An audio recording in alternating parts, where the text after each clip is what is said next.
Le mois dernier, Meta a dévoilé lors d'une conférence le Meta Orion, une paire de lunettes holographiques en réalité augmentée sur lesquelles ils bossent depuis 10 ans. Quand certains y voient un tournant équivalent à l'annonce de l'iPhone en 2007, moi je me pose surtout beaucoup de questions. J'ai toujours pensé que des lunettes comme ça n'arriveraient pas avant 10 ans à cause de barrières technologiques encore trop grandes. Alors, quel est le secret de Meta? Est-ce qu'il y a une douille ou est-ce qu'ils ont vraiment réussi quelque chose? On a reçu Stan Laroque, le fondateur de Lynx, pour en parler. Et il baigne dans cet écosystème de réalité virtuelle et augmentée. Et également de son avis sur si oui ou non, on aura nous aussi des champions européens en hardware. Juste avant, j'ai un message pour tous ceux qui ont déjà cherché à louer un serveur VPS Linux. Pour héberger un serveur de jeu, un site web, des outils de hacking, peu importe, ils ont l'avantage par rapport à votre ordi d'être allumé 24 heures sur 24 et d'avoir du très haut débit. Et notre partenaire Hostinger a une offre et une config assez imbattable à l'occasion du Black Friday. Pour 5,99 par mois sur les plans de 24 mois, vous avez un CPU à 2 cœurs, 8 Go de RAM, 100 Go d'espace disque sur NVMe et 8 Tera de bande passante. Pour WordPress, Plex, Minecraft, vous êtes large. Surtout que vous aurez un réseau symétrique de 300 mégas, des sauvegardes hebdomadaires gratuites, ce qui est assez rare, et une protection anti-DDoS très solide. Et même une IA spécialisée sur la doc d'Hostinger si vous n'êtes pas un expert Linux. Non seulement c'est le Black Friday en ce moment, mais en plus ça se cumule avec le code promo Underscore. Donc en tout, plus de 230 € d'économie sur les plans de 24 mois. Je vous laisse foncer en description et on reprend. Avant qu'on rentre dans le détail, est-ce que tu peux revenir un petit peu sur les annonces qui ont été faites par Mark Zuckerberg? Ouais. Alors, ils ont annoncé déjà un casque de VR. Enfin, maintenant, on dit de la réalité mixte parce que tu peux aussi faire de la réalité augmentée à travers les caméras du casque, qui est le Meta Quest 3S. Alors, il est vendu à 300 €, si je dis pas de bêtises. Et donc, c'est très low cost. Je partage pas mal de composants avec eux. On sait combien coûtent les choses, etc. On a les mêmes usines en Asie, etc. Ils perdent de l'argent sur chaque produit vendu, je peux te le garantir. En termes de specs techniques, etc., est-ce qu'il y a des trucs qui t'ont impressionné dans ce qu'ils ont sorti? En fait, ce sont des bons produits. Je vous encourage à mettre des casques sur la tête. En fait, quelle que soit la marque, généralement, c'est des très grosses sociétés qui ont des milliers d'ingénieurs qui travaillent là-dessus. Et pour le cas de Meta, c'est une très belle intégration. Ils ont une maîtrise complète du stack. Ils font un travail très impressionnant sur l'architecture des puces Qualcomm qui sont utilisées sur tous les casques, y compris les nôtres. Non, c'est très impressionnant. Ils restent assez en avance, en fait, assez précurseurs sur l'intégration hardware. Ils ont aussi annoncé, fait une petite mise à jour sur les Meta Ray-Ban, qui sont leur partenariat avec Ray-Ban, équipés de l'IA Meta, de l'IAMA, etc., avec la possibilité de se souvenir d'informations, la lecture de QR code, la traduction en temps réel, bref, toutes sortes de choses. Nous, ce qui va nous intéresser, c'est surtout leur annonce suivante, qui s'appelle donc Meta Orion, et c'est celle-là, en fait, qui a fait le plus parler. Tu peux nous expliquer, en gros, c'est des lunettes de réalité augmentée, mais d'où c'est possible déjà de faire ça? Je pense que le produit idéal qu'on a tous en tête sur ce form factor-là de lunettes, c'est les lunettes d'Iron Man, qui pèsent 80 grammes et tu as la puissance de ton smartphone avec en plus t'as l'air cool. Et bon, je sais pas si vous avez vu les photos, mais c'est pas encore totalement ça. Exactement celle que tu as vraiment envie de mettre sur la tête, mais ça s'en approche. Et il a montré le produit, mais c'est pas un produit, il est pas à la vente parce que les technologies qui sont dedans sont encore tellement chères que c'est un produit, s'il était vendu dans le commerce demain, ce serait un produit à 5 chiffres.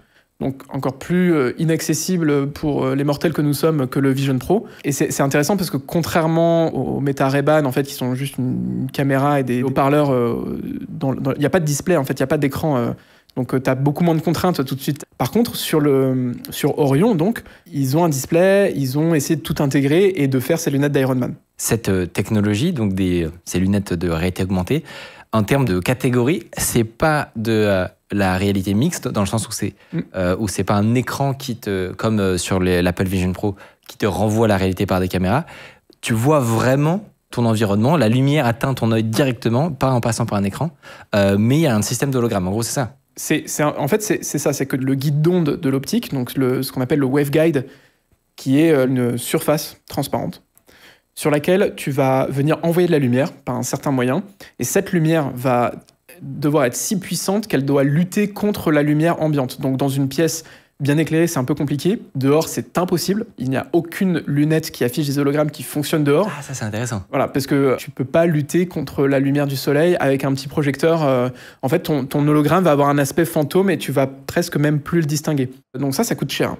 Ça, par exemple, sur HoloLens 2, ça coûte 1 000 € par œil à fabriquer. Alors eux, c'était un laser qui illuminait le guide d'onde. Les Orion, c'est des micro-LED. Alors ça, c'est vraiment intéressant Parce que c'est le projecteur qui t'envoie le RGB, en fait, qui t'arrive ensuite dans les yeux.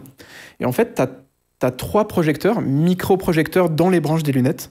Un projecteur rouge, un projecteur bleu, un projecteur vert, et qui vont ensuite tomber dans le guide d'onde avec un jeu de miroirs et de nanostructures qui viennent justement, en fonction de ce que le designer du waveguide a décidé, va dire, en fait, quand la lumière arrive à tel angle, je veux qu'elle aille ici. Ou si c'est du rouge, je veux que ça se reflète comme ça. Si c'est du vert, je veux que ça aille dans cette direction, etc. Donc c'est une structure très compliquée. Ouais, non, mais c'est fou. Et en fait, ce projecteur, c'est une des premières démos publiques des micro-LED. Donc typiquement entre ça et ce que faisait HoloLens, où est-ce qu'on a progressé? HoloLens 1, c'était un LCOS, donc c'est du liquid crystal en silicone. C'est un projecteur qui est miniaturisé, mais qui est en fait une techno qui est dans les projecteurs classiques qu'on pourrait avoir chez soi. HoloLens 2, c'est un laser. Bon, ça a prouvé que ça marchait pas vraiment. Pour ceux qui ont essayé le HoloLens 2, vous avez vu que les couleurs, c'est un peu n'importe quoi. Et là, le micro-LED, c'est une nouvelle techno de display qui est en développement depuis plus de 10 ans, en fait, véritablement. Et c'est pour qu'on ait les pixels les plus petits dans les écrans et qui puissent venir au final se mettre dans des branches de lunettes, sur des smartwatches, etc. Et je peux poser une question un peu naïve, mais du coup, il y a longtemps, on avait les Google Glass aussi. Ouais. Je les ai pas testés à l'époque, mais en quoi est-ce que ça diffère du coup aussi de cette... Alors, Google Glass, c'était 15 degrés. Donc, pour vous donner une référence, les Orion, là, c'est 70 degrés, ce qui est genre énorme pour justement l'historique des lunettes. Et les casques de VR, les pires sont à 100 degrés. Ils commencent à 100 degrés. Nous, on en a un au bureau qui va jusqu'à 200 degrés. Pardon, quand tu dis 100 degrés, c'est l'angle de vue. Et donc, Google Glass, c'est 15 degrés. Okay. C'est un LCOS et c'est une optique diffractive. Donc, c'est un peu l'ancienne génération. C'était pas un guide d'onde, c'était vraiment des miroirs qui viennent réfléchir le projecteur. Donc, c'est un peu plus simple. Et ça avait des grosses limites. Parce que tu pouvais en fait juste afficher un bout de texte et une notification. Alors que là, la promesse d'Orion, les fameuses lunettes d'Iron Man, c'est tu vas pouvoir regarder un film ici, tu vas pouvoir interagir. Et donc, en plus de ce micro-LED et de ce waveguide, alors je ne vais pas rentrer dans le détail, mais je vais quand même le dire parce que, comme je vous ai dit, je suis un turbo nerd, mais le waveguide, en fait, il est dans un nouveau matériau, pour les guides d'onde qui est du silicon carbide. Donc, c'est nouveau, mais il y a beaucoup d'usines de semi-conducteurs qui vont commencer à faire du silicon carbide et c'est le matériau qui permet d'avoir un angle de vue un peu plus grand en fait. Parce qu'il a une meilleure transmission et l'indice du matériau est meilleur pour la réflexion de micro-LED ou de LCOS. Donc voilà, c'est juste que même la matière utilisée pour faire le guide d'onde est très très chère. C'est du premium quoi. C'est du premium. Donc il le montre, mais voilà, ça ne sera pas à la vente tout de suite. En plus de ça, dans Orion, il y a tout le reste, donc des caméras pour le tracking de tes mains, le tracking de l'environnement. Et donc, ils trichent un petit peu encore parce qu'ils ont quelque chose dans la poche où il y a le compute, enfin vraiment tout le processing qui se passe. Okay. Ce qui est quand même innovant, c'est qu'il y a une liaison sans fil très haute fréquence avec... alors, je sais pas quel protocole ils utilisent, mais ils passent quand même beaucoup de données entre les lunettes et ce compute pack en fait qui est dans la poche. Donc ça veut dire qu'ils ont développé du custom silicone dans les lunettes. Il y a une puce spécifique qui a été designée. Alors, designer une puce, c'est aussi un mot qui coûte très cher parce que c'est tout de suite entre 100 et 200 millions de dollars. Donc voilà, Meta peut faire ça. Mark Zuckerberg, il a mis son argent sur la table, il a dit « la VR, c'est mon truc », boum, il fait des trucs comme ça. Il les montre. Alors, est-ce qu'il fait ça pour hyper le stock, pour rassurer les investisseurs, pour rassurer le marché et ses partenaires? Oui, sûrement. Mais en tout cas, ça montre une direction et le fait qu'il lâche pas l'affaire, malgré le fait qu'on puisse avoir cette impression que la VR trouve pas son marché, que ça va pas aussi vite que prévu, ce qui est vrai aussi d'une certaine manière. Mais on peut considérer que c'est un message envoyé par mon industrie en mode on ne s'arrête pas, on va continuer. Alors, ce qu'il ne dit pas, c'est que tu as vu, les lunettes, elles n'ont pas encore un aspect... on ne peut pas encore coller le logo Ray-Ban dessus. Ouais, voilà. Ils n'ont pas accepté le partenariat. Et la vérité, c'est que pour faire 10% de volume en moins, c'est encore des milliards d'investissements. Et si tu veux, dans les études ergonomiques qui sont faites, que nous aussi on utilise pour la base de nos travaux sur c'est quoi un œil humain, c'est quoi une tête, qu'est-ce qu'on peut supporter comme type de poids, où est le centre de gravité de ta tête, etc. 50 grammes sur ton nez, donc les lunettes, ça pèse plutôt 30 grammes même aujourd'hui. 50 grammes, c'est déjà trop. Si t'as pas un contrepoids ou si t'as pas un truc... Donc, ils ont encore un challenge de miniaturisation. Et puis c'est-à-dire que même avec budget illimité, toutes les meilleures technos, etc., c'est même pas encore possible de faire Alors, à la fois, tu as encore quelques challenges techniques. Meta, beaucoup de gens encore qui travaillent dessus chez Meta, et tu as tout le challenge de la supply chain qui est pas du tout prête. Donc je parlais des waveguides en silicon carbide. Personne fabrique ça encore, personne fabrique ça même à l'échelle.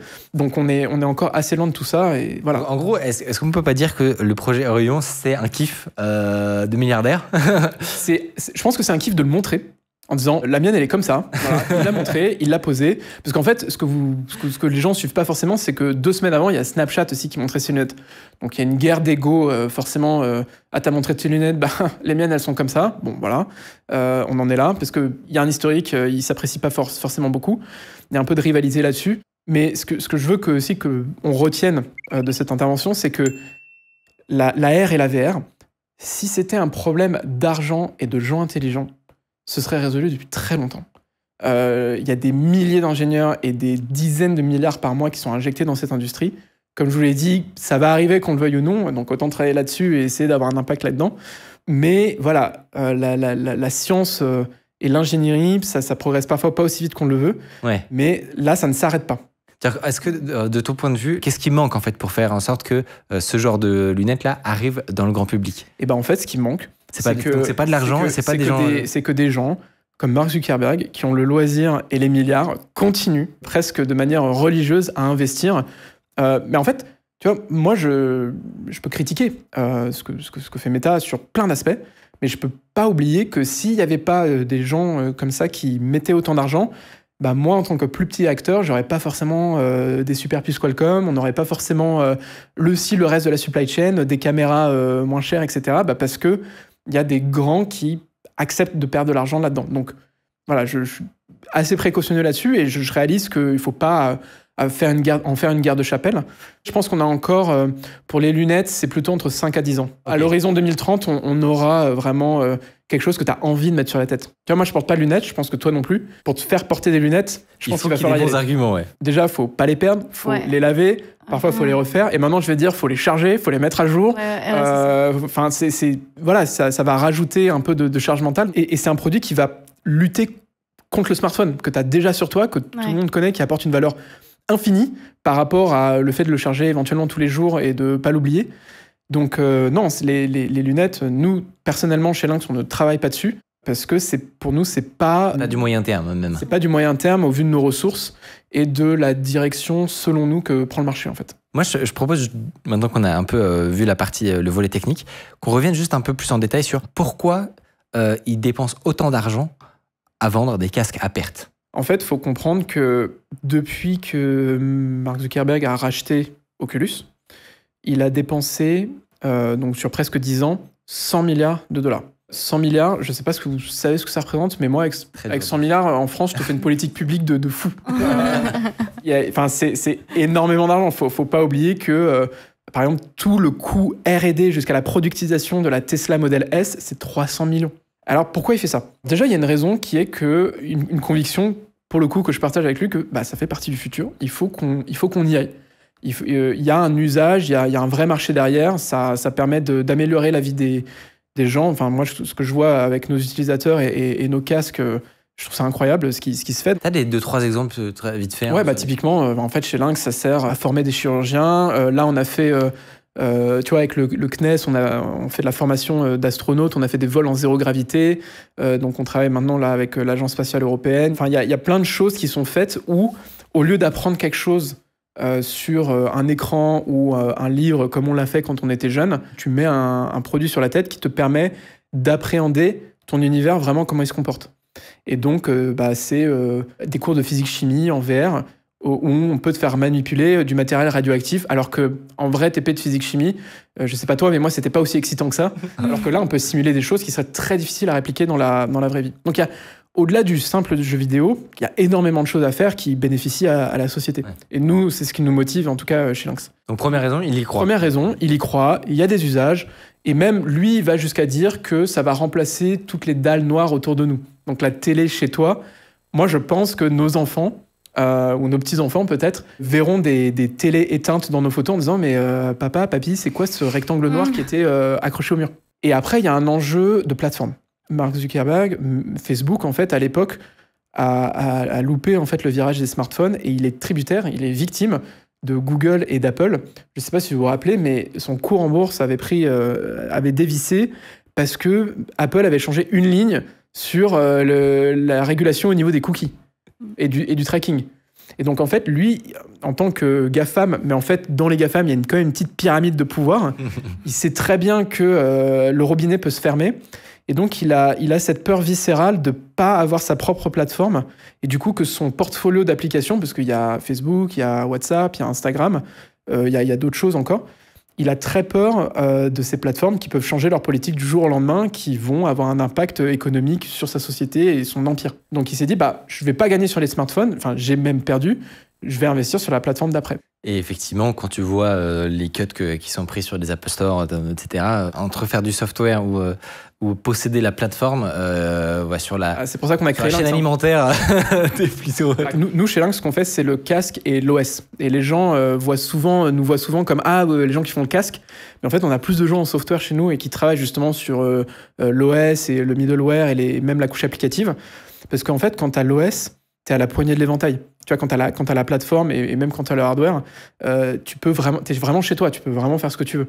Alors que, en fait, quand tu fais du software, quand tu fais une application ou un SaaS, tu es dans la couche la plus haute, tu es dans la couche applicative, et donc du coup, tu vis sur une plateforme où, en fait, tu n'as pas beaucoup d'emprise. Et justement, est-ce qu'en France, en Europe, on n'a pas un prisme, nous, à pousser beaucoup de projets qui sont logiciels, parce que juste, on part du principe que le hardware, c'est trop dur, entre guillemets. Déjà, est-ce que c'est un vrai truc, le hardware, c'est très très dur? Alors, c'est dans le mot. Hardware, hard. Tu vois, t'as un indice. Oui, si j'avais su à quel point c'était dur, moi, je l'aurais pas fait. Et encore, tu vois, je considère qu'on est au début de Lynx, enfin, tu vois, de l'aventure. Mais côté financement, moi, clairement, j'ai vu quelques murs. Côté compréhension aussi. Parce qu'en fait, comme on a très peu de gens maintenant en Europe qui travaillent sur ces sujets-là, donc je te parle pas que des casques, je te parle des laptops, des smartphones, etc., on ne le respecte plus. Et donc, du coup, le hardware, c'est en Chine, éventuellement conçu aux US, mais c'est fini, on a perdu. Et de toute façon, il n'y a pas de valeur là-dedans, parce que la valeur, elle est dans le logiciel. Ça, c'est ce qu'on te sort, en fait, comme thèse, en fait. Et ce qui, quelque part, est vrai. Tu vois, on dit la part du lion est dans le logiciel. Mais en fait, si tu n'as pas ta plateforme, le gars qui a la plateforme, donc en fait, le logiciel juste en dessous de toi, il va te prendre des parts plus en plus gourmandes. Et c'est exactement ce qui se passe, parce qu'aujourd'hui, les grandes plateformes sont américaines, on n'a pas de plateforme européenne. En Chine, ils ont eu ce problème-là. Huawei, tu sais, ils ont forqué Android quand même pour pouvoir exister. Nous, on n'a pas fait ça, parce qu'on n'avait pas de fabricant de smartphones qui avait les ressources d'un Huawei, qui est en fait un acteur national énorme. Donc je pense que c'est super important. Enfin, la mission, en tout cas, chez Lynx, nous, ça nous habite, c'est très important. Mais on a encore quelques embûches culturelles en Europe, mais voilà, on fait du lobbying. Ça donne pas envie de alors, bouger Alors, est-ce que ça donne envie de bouger? Oui, dans le sens où, là, tu vois, j'ai fait 2 levées de fonds. J'en ai pas fait de 3e, mais parce que j'ai pas su trouver, ou il n'y a pas eu assez peut-être de répondants en Europe. Par contre, maintenant, je travaille, on a des très gros contrats et des partenariats avec des grandes sociétés américaines. Mais en fait, je ne suis qu'un grain de sable dans un gros tas de sable. Et je pense qu'il y a plein de boîtes, dont certaines qui sont passées sur ce plateau en disant, voilà, on a bien commencé, ça marchait bien, mais en fait, pour passer le point d'inflexion et une marche importante, en fait, le relais est aux États-Unis ou parfois en Asie. Alors qu'on a tout ici. C'est ça. Les ingés, les talents, même une partie de la supply chain, il y a plein de composants européens, en fait. On travaille avec des sociétés sur les caméras, les IMU, etc., françaises. Enfin, ST Micro Électronique, ils sont à Grenoble. Enfin, faut réaliser. Et je trouve ça malheureux. Et ça bloque sur les levées de fonds, en fait, ou... Ça bloque sur les levées de fonds parce qu'en fait, ce qu'on n'a plus trop en Europe, c'est un systémier.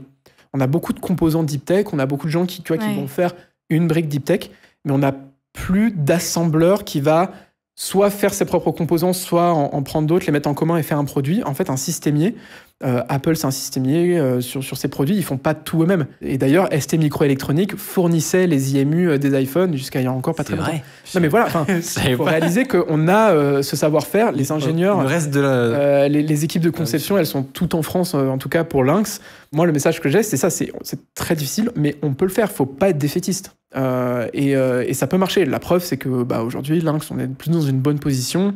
On n'a pas besoin de relever des fonds, etc. Donc, on a fait nos preuves, entre guillemets. On a passé ces fameuses marches fatidiques. Il faut comprendre qu'on parle de souveraineté dans l'usage, mais la souveraineté au niveau de la supply chain, elle n'existe pas. C'est-à-dire que même pour les acteurs américains ou asiatiques, il y a des composants européens, tu vas te fournir, par exemple, les puces fabriquées par TSMC, elles utilisent 140 composants chimiques qui sont parfois sourcés en Ukraine, etc. Enfin, ça sert à rien de prendre le sujet en disant « Ah ouais, mais on n'arrivera jamais à tout faire nous-mêmes ». En fait, il n'y a personne qui fait tout soi-même, même Apple, qui est une exception à tous les niveaux. Ouais. Et si tu veux, là, je parle à ceux qui sont très motivés derrière leurs écrans, mais les gars, vous n'avez aucune excuse. Une imprimante 3D, maintenant, ça coûte 200 balles. Il y a AliExpress, vous pouvez acheter tous les composants que vous voulez. Moi, quand j'ai commencé, c'était une magnitude un peu plus chère. Là, vraiment, on peut prototyper des choses vraiment très rapidement. Le premier casque, qui est encore en démonstration au bureau, je l'ai fait tout seul. Un autre projet très cool dont on avait parlé, c'est Chimera OS, un système d'exploitation custom dédié aux jeux vidéo. Si vous ne connaissez pas, ça vaut le détour et c'était dans cette vidéo.